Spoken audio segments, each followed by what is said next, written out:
Hey folks, Chris Naugle, America's #1 money mentor. Today I'm going to take you behind the scenes of me working with a client to solve his money problem. And his money problem is debt. And what you're going to see is you're going to see how we use the money multiplier method to solve this money problem and how we do it in a fraction of the time he thought it would take for him to pay off debt. Join us on this behind the scenes look of what we do to solve the money problem. All right, Chris, so here's what we've done.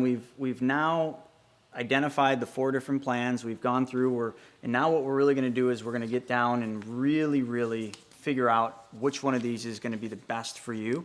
But again, this is the mapping process. This is that additional service that we add. We did it for you because I wanted to kind of show this in this example. But normally this wouldn't be done for anyone until after they've completed their plan, the plan has been issued, and they've funded it. Then we move them over to the mapping specialist and we create these 2 tools, one of them being the Cashflow tool, which is right here. Okay, this is going to show every single year of your plan based on your deposits. It's going to show you your guaranteed cash value, which is the guaranteed amount with only the 4%, no dividend at all. And then it's going to show you your projected dividend, because remember, dividends aren't guaranteed, and it's going to give you your projected cash flow.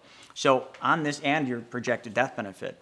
With this one, what we really wanted to do now, and I've kind of got them all broken down and I sent them to you. Now, the maps and the tools that we do look a little different than what you're looking at, because I just did a summary, but the most important thing here that we really wanted to know is if you scroll down to the bottom 2, the top ones are really just what we just did, showing all the values. And we've kind of decided that right up here, that the HECV would be our best tool or our best vehicle and plan designed to use. But now let's just prove it, okay? So because we can deposit money into these specially designed whole lives and take that money back out as loans, what we actually have to look at is not what most people look at with investments. Most people, when they deposit money in a bank, like you are, they're going to look at the cumulative return. You know, in other words, I put 50 grand in, and how much did my 50 grand make? But here, because we can put 50 grand in and then take, what was it, 40, in the plan we're doing in the first year, $47,045 out. Now what we got to focus on is not a cumulative return, or in other words, a return of how much I put in versus how much I made. Now what we need to look at is cash on cash, just like real estate. You learned this in real estate. If I deposit 50 grand, how much does that 50 grand make this year, 5 years from now, 10 years from now? But every year we want to look at that return. Okay, we want to look at every deposit you make, that year's cash on cash return, because that's all that matters. If we're able to take that money out and use that money to go make more, then we really just want to focus on that. And this gets me really fired up to see these numbers. Can't lie. So if we look at the Legacy 100, okay, the original #1 plan, the 60/40. So if you look, the cash flow in the 5th year, and this is what I love. You put 50 grand in 30 days later, or essentially 30 days later, you could take out roughly $53,452. So let me ask you, can you go into your regular bank, your Bank of New York, wherever you bank, walk in, deposit 50 grand. 30 days later, come back and withdraw or take a loan from the bank of your money for $53,452. In other words, the bank gives you $3,452. And then they say, hey, you don't have to pay that loan back. We're gonna take it from your death benefit someday when you graduate. That's only the 5th year. All right, so if we keep going, look, and that's a 6.9% cash on cash return, which is good. Okay, most people get pretty excited about 6.9%, but let's go to year 10. You put in 20,000, you can take out 32,000 that year. That's a 60% cash on cash return. Okay? 15th year, you put in 20,000, you can take out 39,908.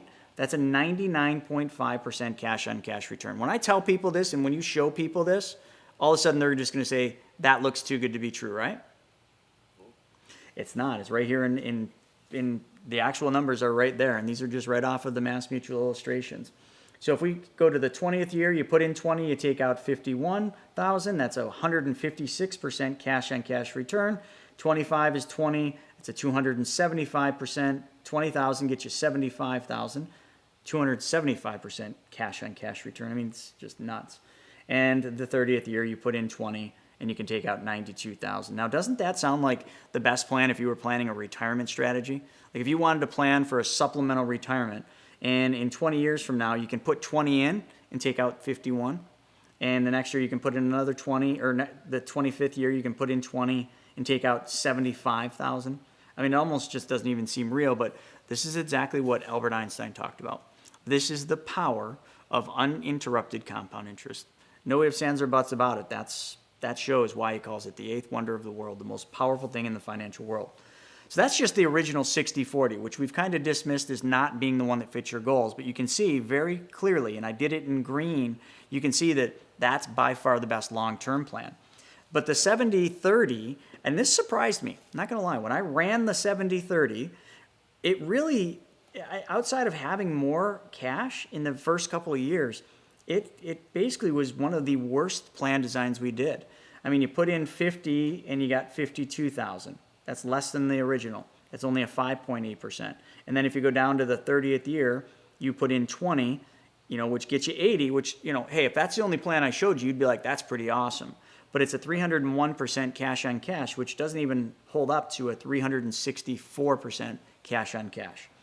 Now we go to the next one right underneath that, which is our Mass Mutual HECV, high early cash value.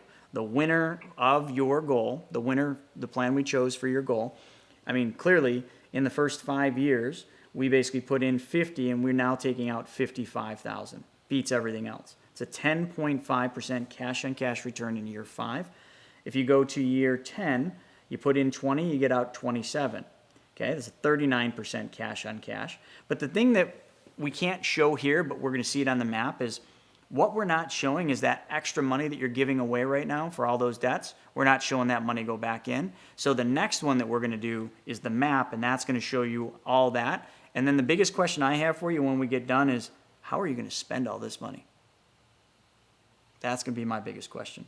So the HECV, overall, even if you get down to the 30th year, you put in 20, and you can take out 89,000 bucks. That's a 347% cash on cash return in the 30th year. So you can see that one, even though it's the best for the short run, it still holds its own pretty well, even in the middle section and in the long run. And then the very last plan design, which was the Mass Mutual Legacy at the 85-10 design, the one that requires the most amount of term insurance. So this is where you're really going to be able to see the impact of the term insurance in the long run. So in the long run, well, year one, you put in, or fifth year, I'm sorry. Your fifth year, you do 50,000, you can take out 52,000. And really, that's the lowest of all of them. That's a 5.6% cash on cash return. In the 10th year, you put in 20 and you can pull out 31,608. That doesn't even beat the 70-30. So you can see in those years, the cash flow is just not there. It just doesn't have it. And the reason for that is your rocket has that little rudder. And if I were to go back to my rocket ship, so the 8510's got this like little rudder up here. And that rudder is basically creating drag. So that drag is slowing us down.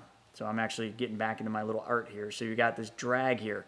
That is the term insurance. And that is definitely, let's see, let's just write this down here. Term insurance is a drag. Okay. Coming back down, if we look at the later years, we go down to the 25th year. You put in 20 and you get 70,000. That's 250. Not bad, but definitely not better than the first design and not better than the HECV. And the very last year, the 30th year that we showed, it keeps going until you're graduated, just so you know. You put in 20 and you can pull out 84,000. And again, so you can see the further down we go, the more and more the cash flow is affected and the more your cash on cash return is affected because of those term riders that we have to keep on there. Make sense? What questions do you have for me on the cash flow? It's pretty cool to see how much it cash flows every year. Yeah, I see that. What makes it so different in the 15th year as opposed to with the legacy 10 85 15 and the head? How come what's the big change there after the 15th year? Because it's 99%. So why is it that the 85-15 exceeds the HECV? Yeah, I see. Yeah, it jumps up so efficient to 99. Yep. So one of the biggest reasons is at that point, you're still pretty young. So the term insurance cost is not that much. Now, the hack fee, how they do that plan, and I don't really know the specifics, so I got to be careful how I explain it, but the hack fee is designed for the best short-term growth, but it does give some up in the middle. Okay, so how they do it is, I think it's just how they calculate dividends and everything else. But the hack fee is going to give something up in the middle where the legacy plans, because they're just a more consistent growth model, the legacy plans are not. They're just going to be steady Eddie straight through. So because we've got the most going to those rocket boosters, you're seeing the impact of the rocket boosters, which is that ALIR or paid up additions rider. You're seeing the impact right there on the 15th year and even the 16th year. So you see where that does. But then because of the term insurance, which you really can't get rid of because you'll create a MAC, or if dividends change, these plans, the 85-15, you're going to have some potential issues if dividends were to drop. Now, I'm not saying you're not going to have issues in numbers. If dividends drop, the numbers change on all these. But the 85-15 would run into the biggest problems. As a matter of fact, the Nelson Nash, the IBC practitioners, they don't allow their IBC practitioners to use this 85-15 model because they don't believe in it and they think it holds the biggest potential for risk down the line. So that's that. But it's a great observation that you just picked up there that, it does have that higher growth there. It's almost a spike in the 15th year. All right, so now let's do this. Let's look at your map. Let's actually now take everything that we've just done. Look at, I'm excited about it too, but let's take all this data that we just did. Okay, let's look at the numbers. Let's do them month by month, and let's see how fast these plans pay off your debt, and then let's see how much money you have in the future showing that recaptured money going in. So at this point now, what we've done is, your plan's in force, we've funded it, and now what we've done is we've created your tools, which obviously the first tool we did is the cash flow, which we did just a second ago, showing how much money each year, we did it in 5-year blocks, but each year, how much money you would have. That's what the cash flow tools do. So, and it also gives you your cash on cash return. But this is really kind of where the rubber meets the road. This is the point where we actually take exactly what your design is, and we are able to show that incorporating all of your debts. So if we look here, here's your legacy 60/40. So if you look at your legacy 60/40, which was the very first plan design, the one that would work best for long term but not working for your goals, because remember, everybody's got different goals. If we look at it, what we're going to show here is we're going to show all your debts. You got your private loan, your 401k loan, your line of credit. So we've got all of your debts lined up on here, each one of them being represented with the amount of payments that you're making on them right now. So let me just get a highlighter up here. So in doing that, all these debts, that one, and that one, what we do is we show you using each deposit. So in the first year, we deposit 50 and we take out 28,682. We pay that down on the private loan. The private loan then frees up $509 a month because we pretty much got rid of that. So the private loan's gone. We freed up $509 that you used to give to whoever the maker of that private loan is, whatever bank that is. $509 now doesn't go to them, it now goes to you. And then what we do is we take that $509 and we save that money in a segregated bank account, because what we're going to do is 12 months down the line, so in June of next year, we're going to go into that bank account and we're going to take that amount, which is $6,108. You see that on the screen there? So what we've got is we've got $6,106, which is the combination of all of that recaptured money going in. Plus, in the 13th month, you have the ability to put an additional deposit of $50,000 in. So you can see now what we're doing is now we're actually showing the plan working. We're showing the money multiplier method and the plan design working, but we're also showing the money being recaptured over into a segregated bank account, which is nothing more than a new bank account that you create. You kind of follow that, right? Yes. Okay, so this plan, if we just kept doing that, if we took a loan out the first year for the $28,000, take the loan for the 28 and we pay down the private loan, we recapture that money. The second year we put in 50 grand and we take out 33,000. Notice how that number went up. We take out 33,626 and we use that to pay down the 401k loan, because we owe 31,000 we owed, but we paid some of it down the first year, okay, because we had some extra. And then we have 29,000, so that 33 loan in month 13. Holy cow! We're not even Chris. We're not even talking about years anymore. We're talking about months. I got to remember that, months. So month number 13 or year number 2, we deposit that in and we pay off that 401k loan, which gives us an additional $1,101.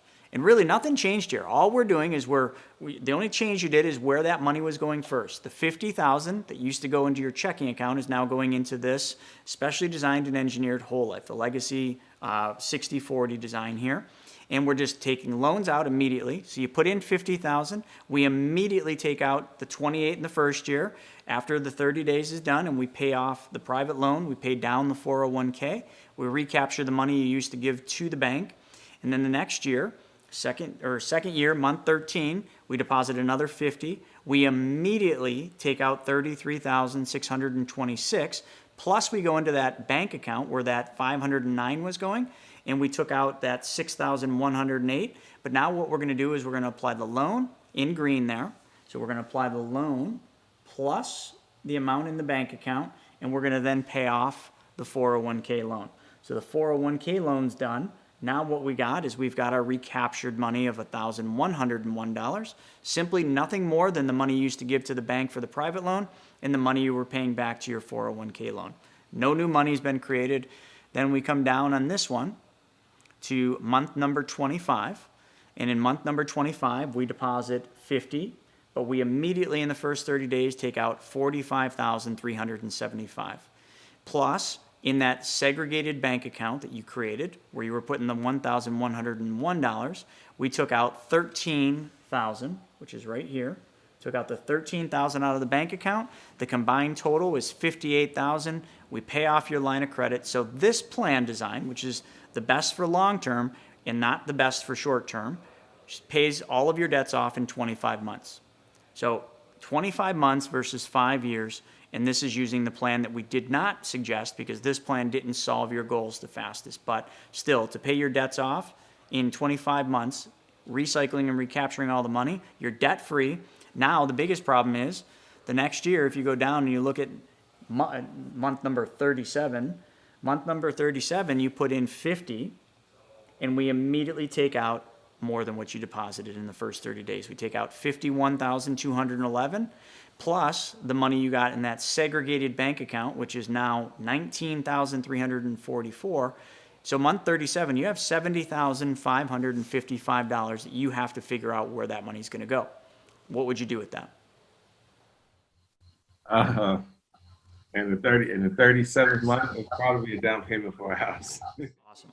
So now we're going to go into real estate, and then that process just keeps going. So, and all you did here is you just changed one thing, and that's where your money was going first. And by doing that, you now in month 37 have $70,000, and then in month 49 you deposit 50, and now you have $72,000 that you can use in month 49 to go buy another property. You see, that's what I mean. This uninterrupted compound interest doesn't stop. It just keeps going. So 70,000 to one is a down payment on a house. Month 49, that's another house that you're going to probably put a deposit down on. So that's just how the mapping process works. And that's just the first plan. So now what we're going to do is now we're going to kind of go and we're going to look at the plans that we didn't look at right there. So the next plan would be the 70-30 right here. And I'm not going to spend a lot of time, but I just want to show you that the same thing, we ran all the plans, we did the map on all the plans. In this plan, you put in 50, you get 33 out, which pays the private loan down. But the same thing happens here is this plan, we already determined this was the least efficient. It still takes you 25 months to pay off all your debts, which sounds good. But if you look down here later, you've only got 72,000 in the, what month is that? 49th month that you can use. So again, if we compared that to the other one, 72,000 versus the first one, you had 70. So it's almost the same. So 72 and 72, 750. So the first one is still better because you still have more money in the very first one. But let's now go and look at the plan that we actually chose, which is the HECV. So this is pretty impressive. This one really wowed me. So we're not going to do anything but the same exact thing we did on the first one. We're going to deposit 50,000, okay, day one that your plan's issued. But we're immediately in the first 30 days, we're going to take $46,000 out, okay? We're going to take $46,000 out of the plan immediately in the first 30 days, and we're going to take that and we're going to pay down that private loan, and we're going to pay down that 401k. So now, when you paid the 401k down, you only owe $11,000 on that 401k loan, and this is immediately. In the first 30 days, your private loan's gone and your 401k is down from $31,700 down to $11,640. But we take the $509 that you were given to the private loan, and what we do is we recapture that $509 right here, and we recapture that money into that segregated bank account. That's all we're doing there. Then we go down, 13th month. The 13th month, we do the same thing. We put in 50. We immediately, in the first 30 days, take out $49,351. Plus the $509 that you've been putting in that regular bank account, which I know you don't like those regular bank accounts, but it's just what we're showing you do. So we got that 509, which is $6,108. So you got $49,351 of the 50 that you put in, plus $6,108.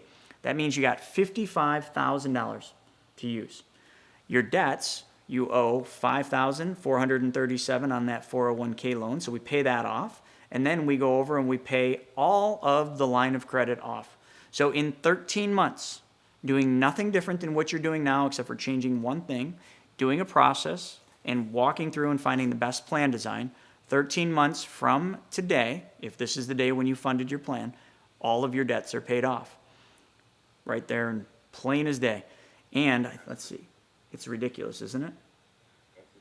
You even still have, see, here's the thing. In 13 months, this is where it really is impressive. In 13 months, you paid all your debt off.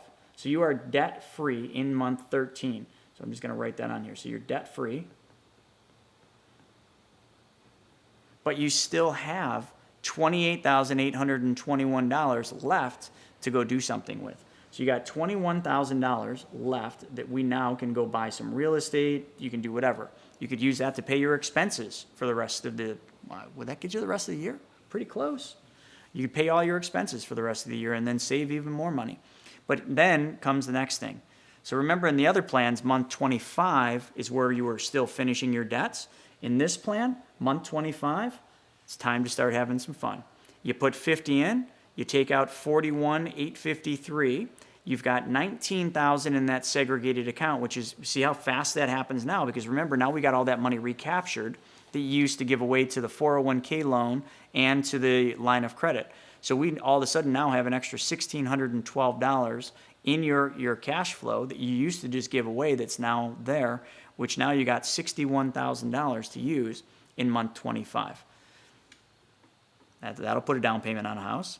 Month 37, you got $62,000. Because all we're doing, now we're just making the $50,000 and taking out the 43 plus the $19,344. You got another $62,000 to use. And then in the final 49th month, you put in 50, you take out 55, and then right there, you basically have another $19,000 in that checking account, so you got $74,000 to go out and buy more real estate. But the one thing I want you to notice, and I think you do, is even though this plan is the best for your goal, would this be the best plan if you were doing this for more of a long-term strategy? Well, number one would probably be the best one, right? Correct. Yeah, the first plan would have been the best long-term strategy, but this plan is the absolute best plan for your particular goals because we are trying to pay off the debt. So no matter what, no matter how we look at it, if we stick to your goals, this plan works the best. And long-term, this plan will still give you more because now, I think, what did we count? You got, if you were using it for real estate, you got 3 pieces of property that you put deposits down on, 61,000, 62,000, and 74.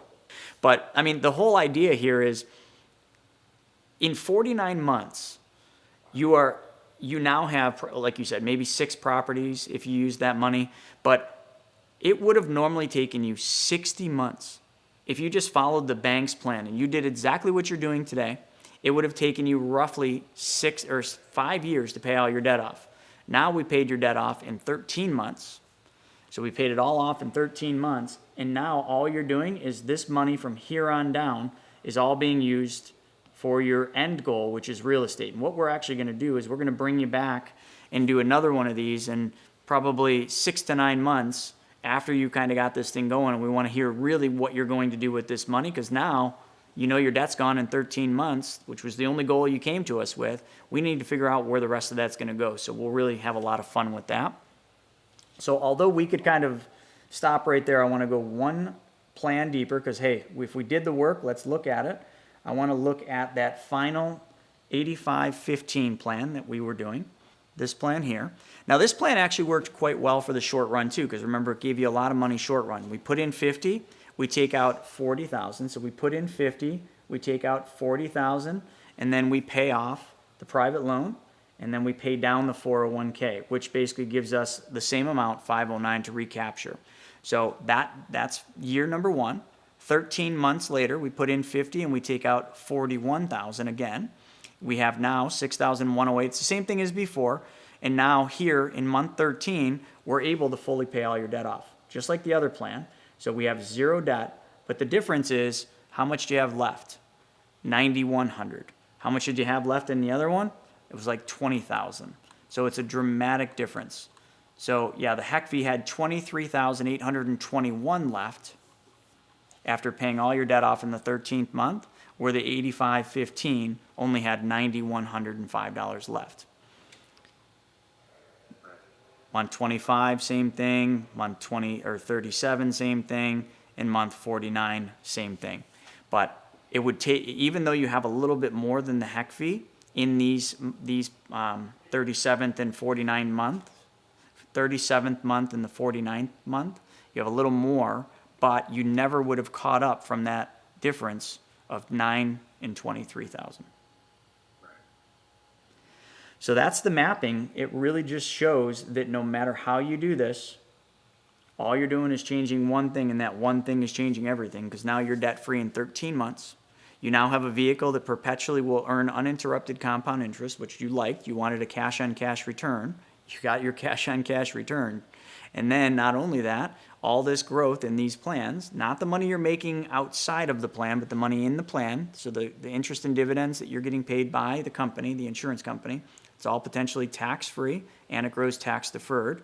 And we never once during this entire process talked about the death benefit. Never once did we even really go into your death benefit. But if you remember from the cash flows, if something were to ever happen to you and you were to pass away, you've got a really big death benefit that your beneficiaries are going to benefit from. All right, so the HECV, should anything ever happen to you, you have over $1 million death benefit to start with. And then, 20 years from now, should anything ever happen to you and you graduate too early, you've got $2.5 million. We didn't even talk about that because really what we were focused on is creating a banking system that was going to solve your goals, and that's what we did. What are your thoughts? Awesome, man. I'm glad I could see the visual representation of how these plans work. That's amazing. Definitely amazing. Well, I'm really excited for you. And seeing the numbers on this thing makes me even more excited because I just never, when we first started talking, would I have ever thought we could pay off 5 years worth of debt in 13 months and then give you perpetual money to fulfill the second part, which is real estate and, starting to build that passive income. So down the line, you have financial freedom and you have time freedom to decide, do you want to keep working your regular job or have you created enough passive income to live the life you want? That's the goal, man. That's the ultimate goal. All right, man. Well, that's pretty much the wrap. Yeah. So Chris, man, I wanna say thank you. You really showed up here and you really showed me how I can solve my debt problems with the money multiplier system, and actually dove into my personal expenses. Showed me how I can build my passive income and pay off my debt. And I really appreciate you taking the time out to show me how it actually works, man. I'm glad this all came about and I was able to get in touch with it. Oh, thank you. Well, you know what? I'm just as excited to solve your problems. And it goes back to like that saying Zig Ziglar says. He says, if you help enough people get what they want, you get what you want. So I helped you solve your problems. I'm sure down the line there'll be a time where you can help me solve my problems. Awesome. Absolutely, man. I look forward to it. Oh, thank you.